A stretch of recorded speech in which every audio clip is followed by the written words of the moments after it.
Ĉu vi memoras Miĉjo muso kartunojn el la 1910-kaj jaroj, tiujn kiuj estis metitaj en DVD antaŭ kelkaj jaroj? Nu, mi aŭdis ke estas unu, kiu ne estis publikigita eĉ al la plej fervoraj klasikaj Disney-fanoj. Laŭ la fontoj estas nenio eksterordinara, nur konstanta ripetado, kiel tiu de la ŝtonnepokuloj, de Miĉjo marŝanta preter 6 konstruaĵoj dum 2 aŭ 3 minutoj, antaŭ la ekrano fordisolviĝas. Male al la dolĉaj melodioj kutime emetitaj, tamen, la muziko en ĉi tiu kartuno eĉ ne estis muziko, nur konstanta frapado de piano dum minuto kaj duono, antaŭ ol ŝanĝi al blanka bruo por la resto de la filmo.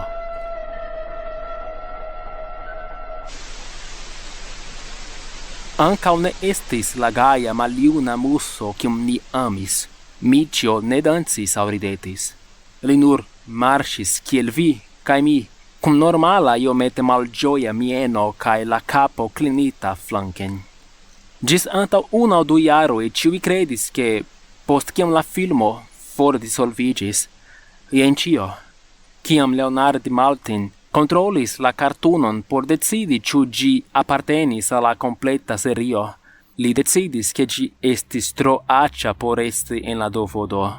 Sed li volis ciferecan kopion pro la fakto ke ĝi estis originala kreaĵo de Walt Disney. Post kiam li ekhavis la ciferecan kopion kaj rigardis la dosieron, li rimarkis ion. La kartuno estis fakte 9 minutojn kaj 4 sekundojn longa. Jen kion mia fonto retmesaĝis al mi. Li estas persona asistanto de unu el la superaj estrarano ĉe Disneyo, kaj konato de Leonard Maltin mem. Post kiam ĝi nigriĝas, ĝi restis tiel ĝis la 6. minuto, antaŭ reveni al Miĉjo marŝanta. La sono estis malsama ĉifoje. Ĝi estis murmuro. Ĝi ne estis en iu lingvo, sed pli kiel gorĝploro. Kiam la bruado pli laŭtiĝis kaj pli nedistingebliĝis dum la sekva minuto, la bildo komencis strangiĝi. La trotuaro komencis tordiĝi al direktoj kiuj ŝajnis neeblaj laŭ la fiziko de la marŝado de Miĉjo, kaj la malgaja vizaĝo de la muso malrapide kurbiĝis en rideton. En la 7. minuto la murmurado iĝis terura kriado, tia dolore aŭdebla. La bildo iĝis pli obskura ankaŭ.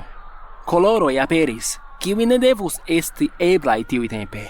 La vizaĝo de Miĉjo komencis disfali, liaj okuloj ruliĝis sur la malsupron de lia mentono. Li nun havis tute kurbitan rideton. La konstruaĵoj fariĝis ruboj flosantaj en la aero. Dume, la trotuaro ankoraŭ iris en deformajn direktojn. Kelkaj ŝajnis neimageblaj laŭ tio kiun ni scias pri direkto. Maltin konsterniĝis kaj forlasis la ĉambron je ĉi tiu punkto, sendante dunginton por fini la videaĵon kaj noti ĉion kio okazis, ĝis la lasta sekundo. Poste li devis tuj meti la diskon de la kartuno en la konservejon. La misformita kriado en la filmo daŭris dum 8 minutoj kaj kelkaj sekundoj. Antaŭ ol subita stuco al la vizaĝo de Miĉjo videbla ĉe la ferma filmistolisto de ĉiu Disney kartuno tiutempa. Kom tio, kio sonis kiel rompita muzikskatolo.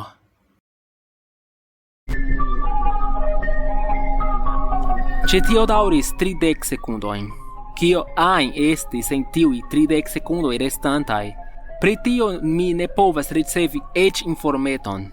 Laŭ sekurgardisto laboranta ekster tiu ĉambro, post la lasta filmero la dungito stumblis el la ĉambro kun pala haŭto, dirante ke reala sufero ne estas konata. 7 fojojn, antaŭ ol rapide preni la sekurgardistan pafilon kaj mortigi sin mem surloke. La sola alia afero kiu mi povis eligi de Leonard Maltin estis ke la lasta filmero de la filmo estis peco de rusa teksto, kiu diris iom similan al La vidaĵoj de infero revenigas siajn spektantojn.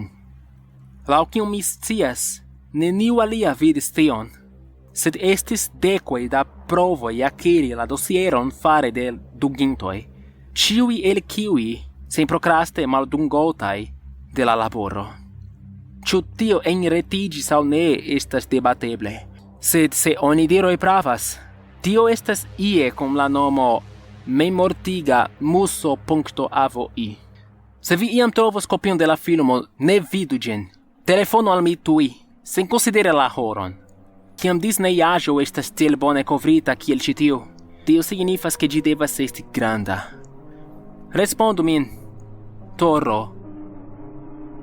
Mi ankoraŭ ne trovis kopion, sed ĝi estas ie. Mi scias tion.